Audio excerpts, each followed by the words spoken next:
Bonjour, nous allons aborder le parcours de formation de conducteur-livreur sur véhicules utilitaires légers. Abordons le module 2, réaliser en sécurité des livraisons régulières ou à la demande avec un véhicule utilitaire léger. Séquence 2, organiser l'activité de course ou de tournée. Séance 6, effectuer des contrôles liés au fonctionnement et à la sécurité d'un VUL en cohérence avec la nature de la marchandise transportée. Partie 2, les différents types de marchandises et les VUL associés. Sommaire. Premier point, introduction. Deuxième point, les colis. Troisième point, les charges palettisées et gros objets. Quatrième point, le transport sous température dirigée. Cinquième point, les marchandises spécifiques. Et sixième point, la conclusion. De nos jours, il faut livrer toujours plus vite. Nous utilisons donc de plus en plus les VUL car ils permettent des délais plus réduits que les poids lourds. Toutefois, face à la diversité de marchandises à transporter, il faut adapter les véhicules. Découvrons les différents types de marchandises et les véhicules correspondants. Tout d'abord, les colis. Le transport de colis, messagerie, est lié au e-commerce, un secteur en pleine expansion. 500 millions de colis livrés en France l'année dernière. Les colis sont destinés aux professionnels et aux particuliers. Les colis ne présentant que peu de contraintes de transport, ils ne nécessitent pas de véhicule spécifique. Vous devrez toutefois être attentif au poids et au volume à transporter afin de choisir soit un petit utilitaire, soit une camionnette, ou alors un fourgon. Les charges palettisées et gros objets. Si vous devez utiliser un moyen de manutention, pensez à un véhicule adapté. Une palette de colis devra nécessiter l'utilisation d'un transpalette manuel.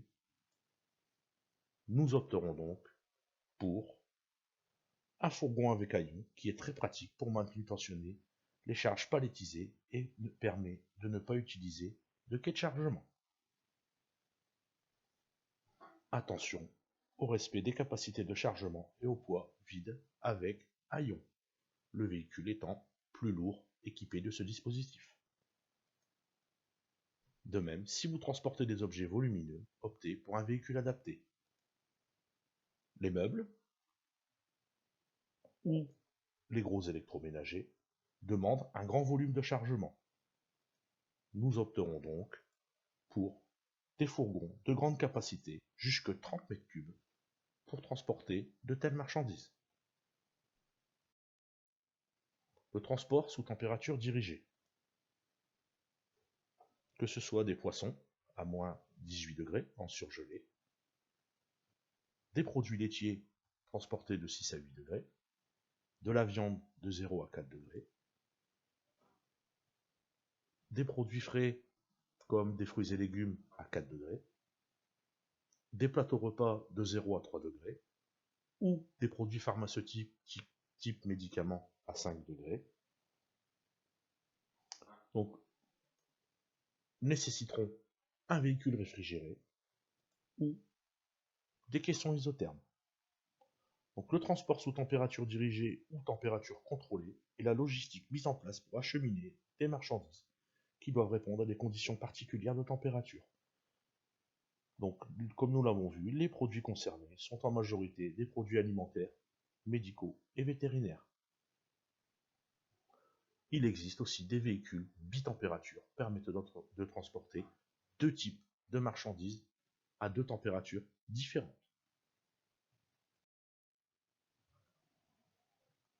Concernant la réglementation, un étiquetage est obligatoire sur le véhicule qui indique qu'il est homologué.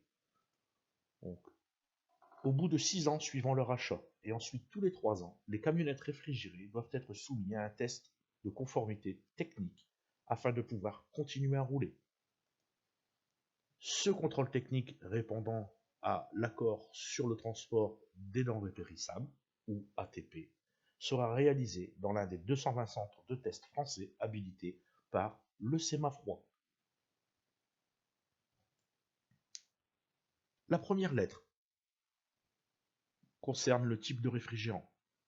Donc, réfrigérant frigorifique, réfrigérant ou isotherme. Donc, frigorifique, c'est un froid mécanique. Réfrigérant, le froid provient de la glace ou de plaques eutectiques, qui est un fluide réfrigérant. Ou isotherme, le véhicule ne produit pas de froid. Ensuite, la deuxième lettre concerne le type d'isolation. Nous allons rencontrer des isolations N normales ou des isolations renforcées R. La troisième lettre renseigne sur la classe de température. Donc, température classe A de 12 à 0 degré, classe B de 12 à moins 10 degrés, classe C de 12 à moins 20 degrés. La dernière lettre sur le type de dispositif de froid. Donc, X, en l'occurrence ici, dispositif thermique non autonome ou amovible. Le X signifie que le groupe de froid nécessite une alimentation extérieure provenant du moteur du véhicule ou électrique.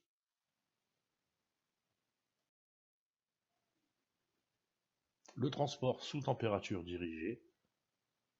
Voyons comment un des leaders du transport en VUL transporte les produits périssables sous température dirigée.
Vous noterez que ce mode de transport se développe de plus en plus, étant donné qu'on peut commander de plus en plus de produits frais sur Internet. Voyons désormais le portage de repas à domicile, qui est un service qui se développe de plus en plus, du fait que ce secteur est en plein développement. La demande est forte actuellement, et donc de nombreux emplois sont à pourvoir dans cette activité.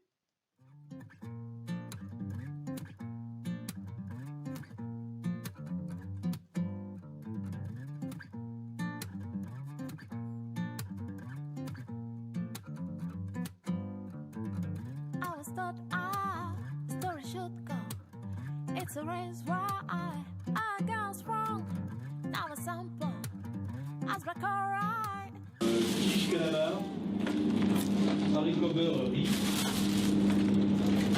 The secrets of life, losing the moment of being alive.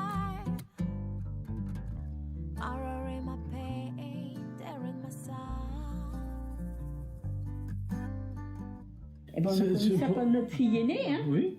Oui, elle dit, Quand- tu sais, tu quand- dois t'occuper de papa, hein, parce qu'il ne marche pas. Tu devrais prendre ça. Alors, on trouve ça bien. C'est vraiment varié, hein. Find your size, look at the world, look at the eyes. Tell me one or two-ish. Find your side to me.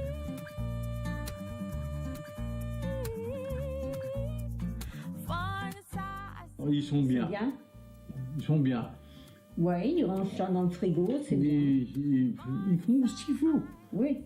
So no, I keep for myself. Deep inside this, letting it happen. Joyeux anniversaire. Alors, on pourra noter dans ce service toute la dimension sociale, hein, car vous serez des fois les seules personnes que vont croiser ces personnes âgées dans la journée. Les marchandises spécifiques. Certaines marchandises nécessitent un type de véhicule spécifique, par exemple comme les chargements en vrac que l'on va transporter dans des bennes, ou alors les véhicules roulants qui vont être transportés sur des plateaux.